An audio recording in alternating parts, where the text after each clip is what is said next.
Made a little trip to the Goodwill. Actually, I've made 2 trips to the Goodwill this week. Found this puppy today. This will be number 11 in my collection of Xboxes. Basically, mint. Nothing wrong with it. No scratches. Completely clean. Came with its power cord and came with its cables. Did not come with a controller, which is dumb because on the shelf was a perfectly good controller. Still has good sticks, so I bought that to go with it. Also, while I was there, Platinum GameCube controller with good sticks to go with my Platinum GameCube. I think I have one of every color except for the Japan Spice Orange version. So much wires, man. And then the day before, actually I think it was Monday or whatever, I had some of this up there. N64 Power Brick, official one, not the crappy aftermarket ones. Good idea to keep spares of these if you're an N64 fan. If you ever get N64s that will just spontaneously reboot, like every, say, 2 minutes, 5 minutes, or whatever, the 3.3 volt section of these power supplies tends to go bad, and that's what provides power to the CPU. So what will happen is the power will sag on here, and when it sags down to a certain point, it'll trigger the CPU to reboot the N64. So always a good idea to have these laying around. I have like, 2 N64s, so it gives me 3 power supplies. That'll last me a while. PS2 Slim Power Brick.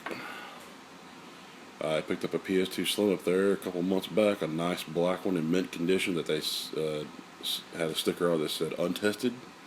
Fire at home, works just fine, but didn't have a power supply. Well, now a power supply turned up, so I bought the power supply. I do need to pick that into the cable up, but I can get those pretty much anywhere, and they're cheap. So that PS2 now has Power Brick.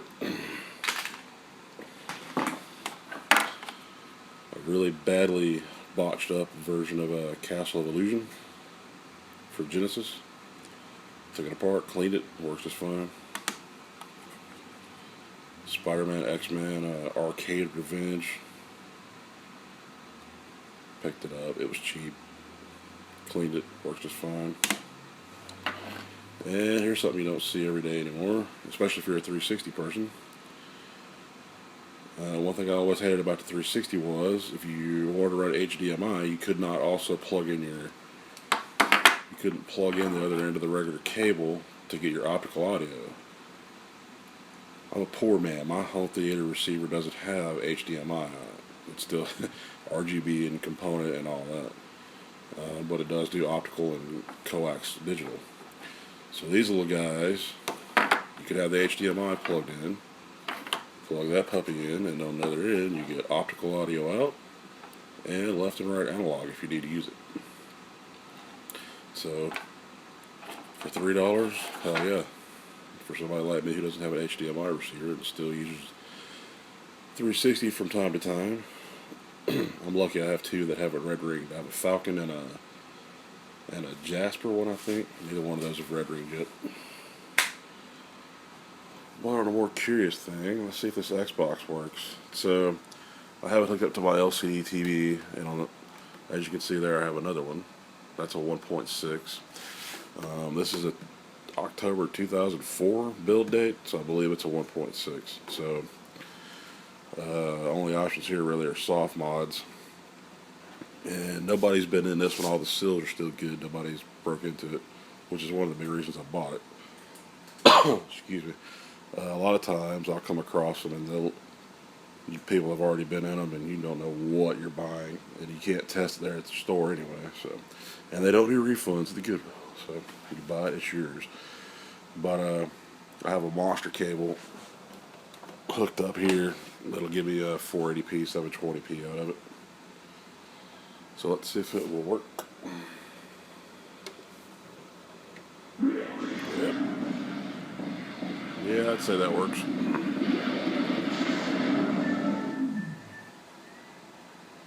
Oh, there must be a game in it. I hear the disk drive spinning up. Did I get a free game?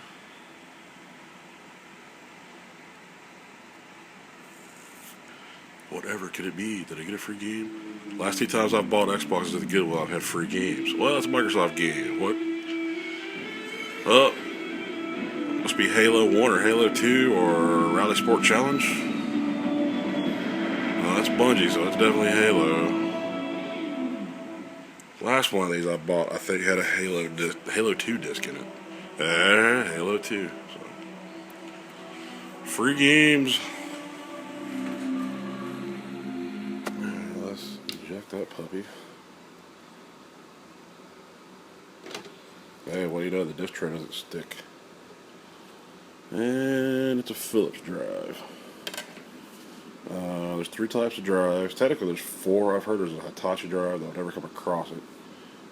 This is the Phillips drive, wide mouth with a big circle. The Samsung has holes at the sides. And the shitty drives that came with the originals, the Thompson drives, they have a very narrow center. So that's how you know what drives you have. Well, it's mechanically sound. Most of these I come across, they have stuck drives, the belts go bad. But that one's smooth as butter. Whoever had this one took care of it and didn't play it very much, it looks like. So yeah, it had Halo 2 stuffed in it. Pretty gnarled up, but it plays it. So that's what counts, I guess.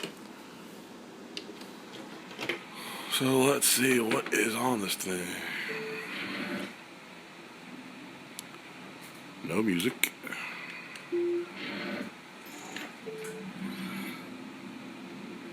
Still got tons of memory. So yeah, Halo 2 fan, Ice Age 2, Meltdown, Midnight Club 3 Dub Edition. Most Wanted, excellent game if you haven't played that game. Not the crappy 2012 version. The original one from 2005 is a must play. PC version is, well, you have to hack it to get widescreen nowadays. Original Xbox version was great, but if you want to play it in good HD, play it on the 360. Copies of it on disc are hard to find, and they're like $20 or $30 still. I'm not even sure if it's still on the arcade shop online. I bought it through Xbox Live a long time ago, but I don't think it's still in the store anymore.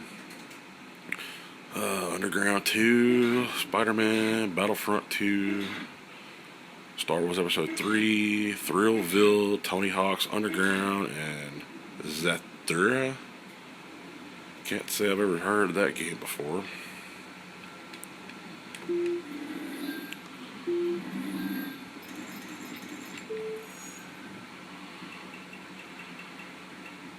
System info, let's see what kernel and dashboard it's running.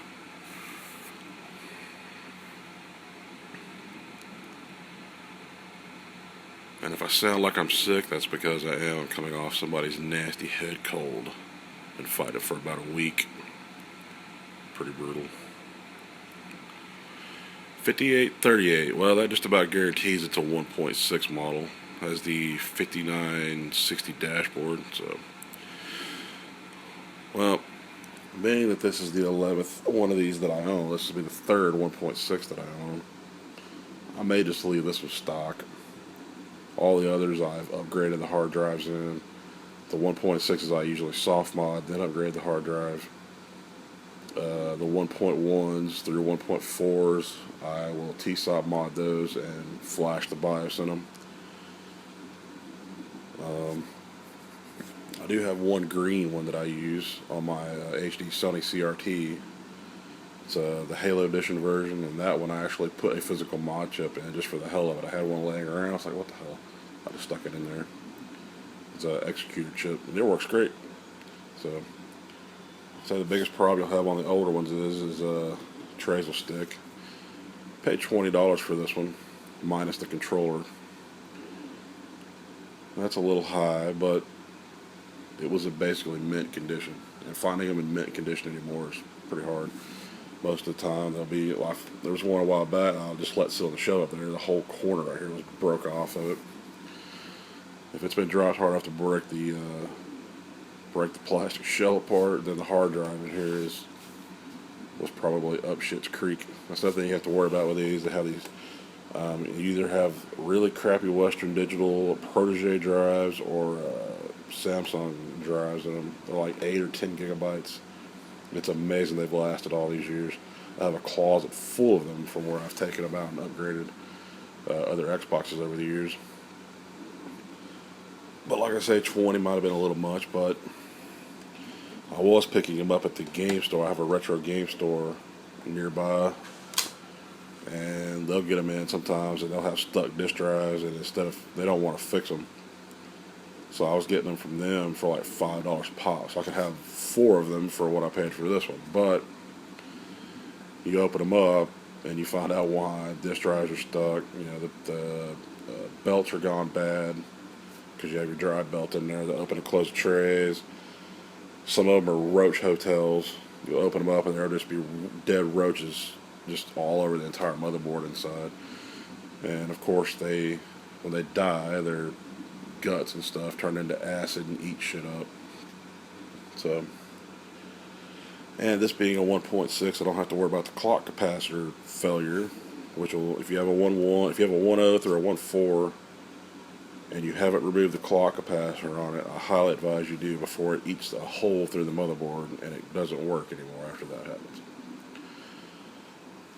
So anyway, I figured I'd make this video. I haven't made a video for for a month or more, I guess. I've just been busy doing other projects. So, anyways.